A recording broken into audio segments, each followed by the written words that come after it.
झटपट होणार नमस्कार. हो नमस्कार.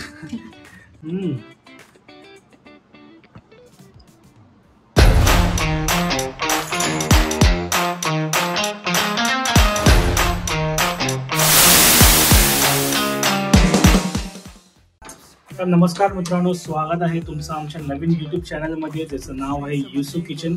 तर युसू किचन असं की युगंधरा आणि सूरज हे नाव आहे चॅनलचं. तर या चॅनलमध्ये आम्ही तुम्हाला फक्त फूड रिलेटेड व्हिडिओज आणणार आहोत, फूड ब्लॉगिंग आणणार आहोत, फूड रेसिपीज आणणार आहोत. तर आजची आमची सगळ्यात पहिली रेसिपी ज्याच्याने आम्ही आमचा व्हिडिओ ओपन केला आहे ती रेसिपी आहे लिट्टी चोखा. लिट्टी चोखा. लिट्टी चोखा ही अशी एक डिश आहे जी मी कधीही खाऊ शकतो. यूपीला मी 1 महिना राहिलेलो होतो, तर लिट्टी चोखा मी तिकडे पहिल्यांदा खाल्लेली. पण जी युगंधराने घरी बनवली होती ती टेस्ट मी त्या लिट्टी चोखाला मॅच करू शकत नाही. खूप सुंदर, खूप यमी झालेली.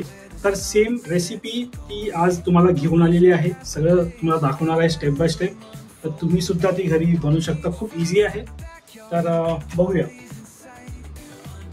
हे आहे चोख्याचं साहित्य: भाजलेली वांगी, भाजलेले टमाटर, भाजलेले बटाटे, मिरची आणि लसूण.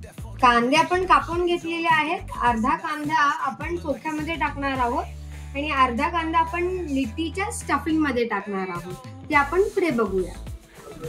हे आहे लिट्टीचं स्टफिंग. त्यात मी भाजलेलं बेसन, कांदा आणि मेन इन्ग्रेडियंट आहे हे कलोंजी, कांद्याच्या बिया म्हणतात त्याला, ब्लॅक क्युमिन सीड्स, ते टाकलंय. लिंबू टाकलाय आणि आपण मगाशी तो चिरलेला कांदा पाहिला होता तो यात टाकलाय आणि ती मिरची टाकली चिरलेली.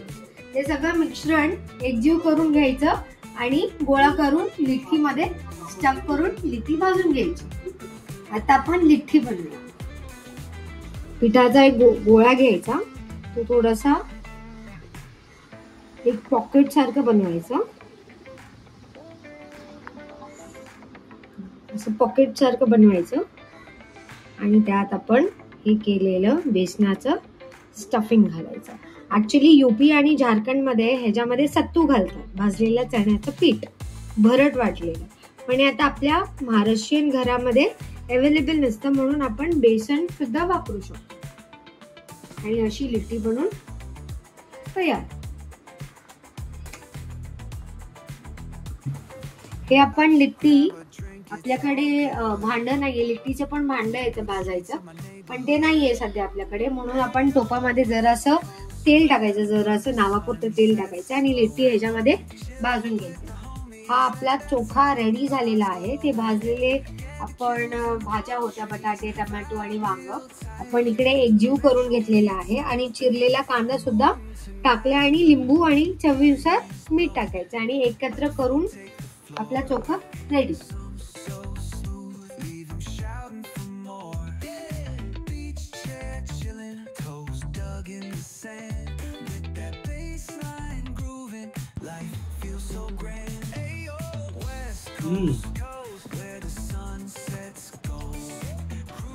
खूपच भन्नाट टेस्ट आहे, खूप छान झाली आहे.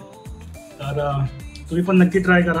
रेसिपी तुम्ही बघितलीच आहे आणि कमेंट करा, शेअर करा तुम्हाला आवडलं असेल तर. असेच व्हिडिओ आम्ही अजून आणू. तर सध्या पुरता बाय. Bye.